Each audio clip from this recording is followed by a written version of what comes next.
dyan sa grand plan nila na lahat na lang tungkol sa droga ay ikakabit nila kay Senator Laila De Lima.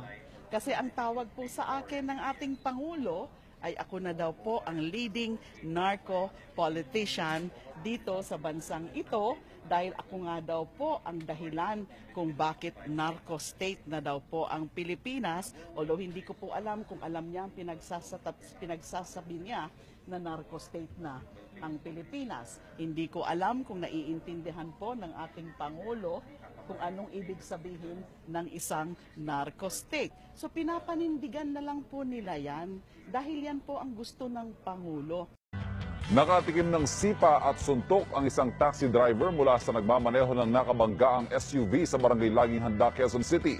Sa kuha ng CCTV makita ang banggaan sa intersection ng patawid na taxi at ang parating na SUV. Patakbong sinugod ng driver ng SUV ang taxi driver.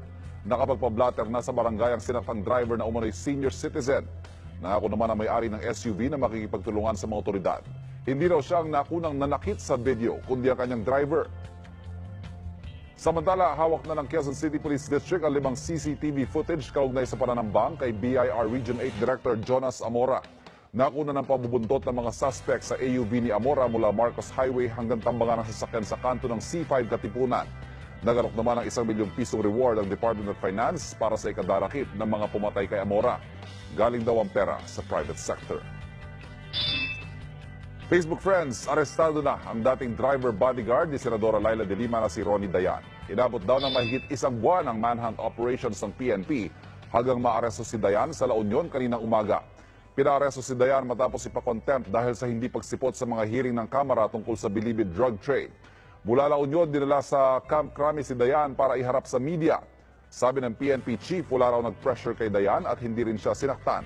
Sa bundok daw nagtago si Dayan, nagtanim ng gulay para mabuhay. Inamin din ni Dayan na 7 taon silang nagkarelasyon ni De Lima. Huli raw sila nag-usap pagkatapos ng eleksyon nung magpasalamat si De Lima sa pagkapanalo niya. Tumulong daw kasi si Dayan ng eleksyon sa pamamagitan ng pangangampanya at pagkakabit ng posters. Wala raw politikong tumulong sa kanyang magtago. Tumanggi naman si Dayan na sagutin ng mga tanong kung bagman siya o kung kilala niya ang itinuturong drug lord na si Kerwin Espinosa. Handa nga raw siya maging friendly witness sa mga congressional hearing. Sabi naman ni De Lima, umaasa siyang itatrato si Dayan ng tama na mga kinaukulan. Siya naman daw talagang habol ng gobyerno kaya wag na raw sanang pahirapan pa ang mga tetestigo laban sa kanya. 8 million pesos daw ang ibinigay ni Kerwin Espinosa kay Senadora Laila De Lima. Ayon po yan kay Senador Manny Pacquiao na nakausap si Kerwin sa Camp Crame. May mga pagkakataon pa raw na pinapunta si Kerwin sa Baguio City para sa transaksyon. Git naman ni De Lima, ni minsan wala siyang tinanggap na drug money mula kay Kerwin. Nakatakdang humarap si Kerwin sa Senate hearing bukas tungkol sa pagkamatay ng amang si Albuera Leyte Mayor Rolando Espinosa Sr. Sabi ni Senador Ping Lacson, chairman ng Senate Committee on Public Order and Dangerous Drugs, dapat daw handa si De Lima na sagutin ang mga aligasyong posibleng ipukol ni Kerwin sa kanya. Nag-request na raw ang PNP ng drug test para sa labi ni Joey Formaran o mas kilala bilang ang singer-comedian na si Blackjack. Natagpuan siyang patay sa loob mismo ng kanyang condo unit sa Sampaloc, Maynila kagabi. Hubot-hubad at may suklob na plastik sa ulo. Narecover ang mga pulis sa unit ang ilang plastik at basyo ng alak. Mukha raw walang foul play dahil walang signs of forced entry o struggle.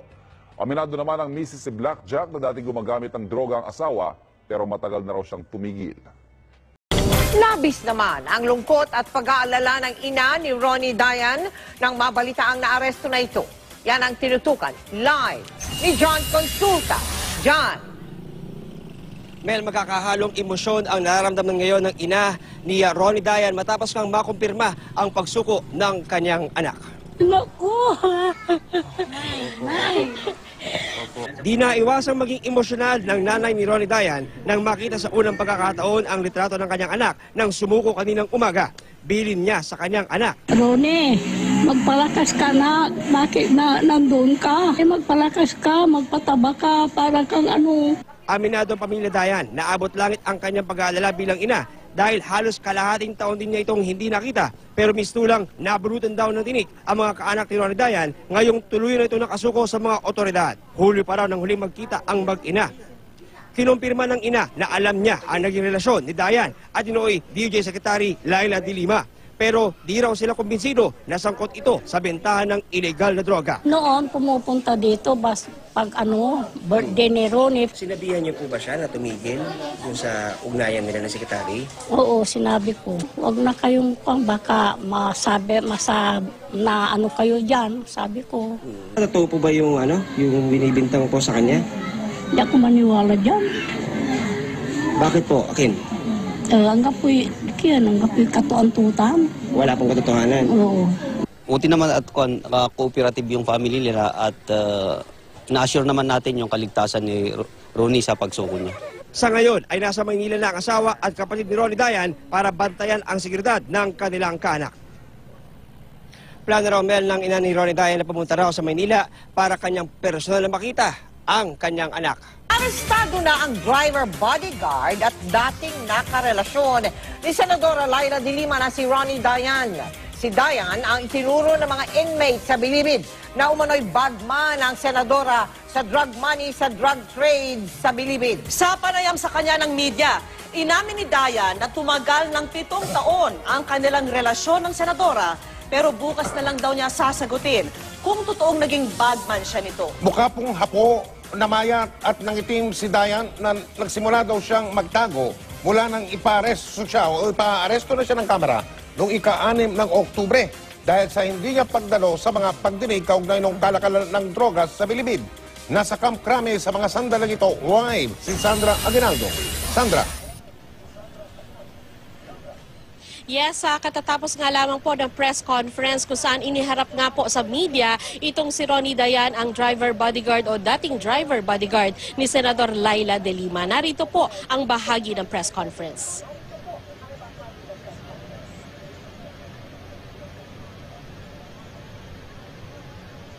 Sir, just wanted to clarify again. Kasi earlier this morning, sir, ang term ng regional office was surrender. Nag-voluntary surrender si Mr. Dayan. Ngayon, sir, sinasabi niyo po arrested. Ano po ba talaga, sir? Alam mo, maraming gumagawa ng istorya.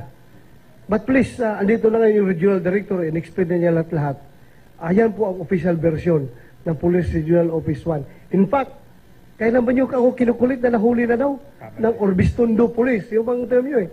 The other day o kahapon? Kahapon. Oh.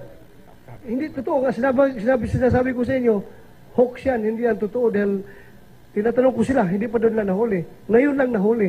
Nung nahuli na kagad na kanina 11 o'clock, 11:30 something, tumawag agad sila na ito na, nahuli na namin. Huwag kayo maniwala sa mga unofficial sources. So, arrested, ito, sir. Arrested talaga. May follow-up ako. Arrested. Sir, pwede bang matanungin kay Mr. Dayan lang kung ano po ba yung dinanas niya over the last few weeks na nagtatago siya? At ano po yung nag-compel sa inyo na sumuko na finally? Sumuko, hindi nga siya sumuko. Nahuli. Ano, nag-compare sa kanya para mahuli? Sir, pero hindi, sinasabi niyo kasi kanina, sir, di ba gusto niyang sumuko nga? Gusto niya sumuko. Bakit ganun na yung, yung mindset niya nung time? Ano, sir? Pwede po bang Paano? magsalita si Ikwento Mr. mo kung Dayan? ano, habulan. Yung totoo, habulan, saan kayo umabot? Sige, ikwento mo. Nung unang araw, hindi naramdaman ko na sila, na nakita ko na sila. Yung bundok kasi malaki, sobrang taas. Ang dami kong sugat na pakikipaghabulan sa kanila. Pero nahirapan din sila sa akin. Nahirapan sila ng ilang oras lang kasi sa tago, masukal yung bundok. Isang beses, ito lang pagpunta ko doon sa pagtago. Kaso yung lahat ng exit ng bundok kasi, minonitor namin nung nandun pa yung pinsan ko. Kaya alam ko lahat yung exit ng bundok. Kaso nasuko ako sa bukid na. Dahil hindi ko na talaga makatakbo. Dahil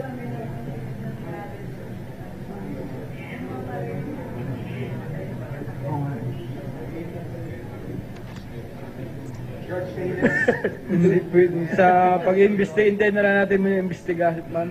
Huwag ngayon. Sir? Sabihin daw niya bukas pag tinanong siya doon sa Congress na lahat ang alam niya. Dito baka ma-preempt daw yung mga sasabihin niya. Doon na lang, pag tinatanong siya, sagutin niya. Sir, Sige, next. sir, para mawala lang yung mga pagdududa, ano po? Kasi ang allegation talaga kay Mr. Dayan ay bagman siya ni Senator De Lima. Once and for all, sir, may we know if he really is the bagman of Senator De Lima. Doon na sa Congress yan. Sa Congress. Sa Congress. Sir, Mamaya, tanungin mo ko sikreto. Kung tayo lang, tanungin mo sige, ko. sir. How about the supposed relationship with the senator? Ha?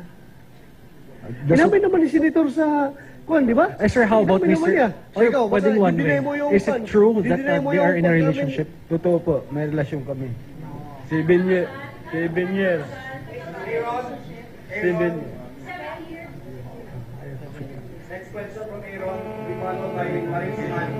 Hello, sir. Sir, just to give a clear picture of what happened during the arrest. Ha? Hingi lang ako ng clear picture of what happened during the arrest. Gaano kalayo yung pinagtaguan sa pinanghulihan? Tapos gaano katagal yung habulan? Masabi mo? Sige. Malayo po yan, sir. Siguro, nagtakbo kami sa ilog pa lang, sir. Baka umabot na ng mga 15 kilometers. Hanggang sa napunta ako sa bukid, dapa na ako doon dahil putik, taniman ng palay, uman yung arthritis ko. Kaya, napaupo na ako. Hindi na ako tumakbo. Talaga nagpa-ano na ako. Ikaw na yung sumuko sa Hindi, nagpahuli na talaga ako. Wala na. Ubus na yun. Wala nang energy. Lubat ka, lubat. Lubat ka na. Lubat ka, sir. Wala pa akong... Sir, Tanungin lang po namin kung may message siya kay Secretary De Lima. Senator De Lima. Ayaw daw niya sagutin yan. Ay sir, ito na lang sir. There is a proposal na dito na lang sa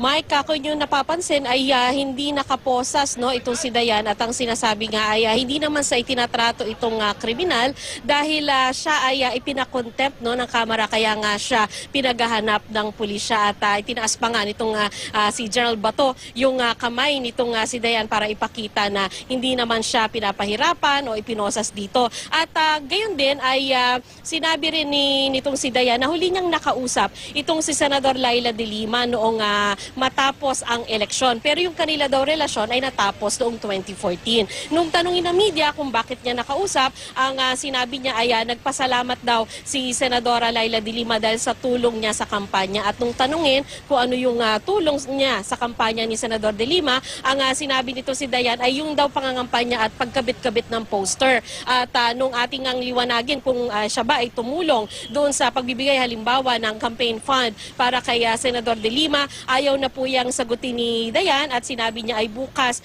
doon na lamang siya sa Kamara magsasalita. So Mike, yan po muna ang pinakahuling ulat mula dito sa Camp Crame. Hi, PT. Yes. Let me read to you the statement of Judge Secretary Vitaliano Aguirre on the capture of Dayan. It's a short statement. And he said, quote, "His capture will tie up the loose ends and supply the missing links in the cases before the DOJ. It is also a chance for Mr. Dayan to clear his name. So encourage him to tell the whole truth of what he knows." That's the short statement, Pinky, of Judge Secretary Vitaliano Aguirre. We know so far that, of course, De Lima and Dayan and other respondents are facing 4 consolidated complaints here at the Justice Department. Some of them are drug complaints, Pinky. 4 cases that have been consolidated, that is correct, Anjo. And subpoenas have actually been issued yesterday for Senator Laila De Lima and some of the respondents, in those 4 cases. Merry ang Christmas ng Filipino girl group na Fourth Impact. Nabokyaman sa Pero Kahon segment ng Wawa Win, nag-ala Santa Claus pa rin si Kuya Will at binigyan sila ng 1 million pesos para ipambili ng sasakyan. Si Ogie Alcacid naman inaabangan ng pagbabalik daw niya sa longest-running gag show na Bubble Gang. Sa kanyang Instagram account, ipinost ng singer-songwriter ang picture niya kasama si Michael V. Bine-verify naman ng PNP kung pulis nga bang nasa likod ng isang lewd Facebook comment sa picture ng isang anti-Marcos protester. Ngayong marami raw ang nagiging biktima ng cyberbullying, naghain ng panukala laban sa mga pangiinsulto at pambabastos sa social media. Batay sa kasarian ng isang tao. Anong masasabi niyo mga kapuso? Comment lang po kayo. At para sa ibang top stories for the day, visit our website and social media pages. Maraming salamat sa pagsama niyo sa amin via Facebook Live. Ako po si Ivan Mayrina and I'll be back tomorrow.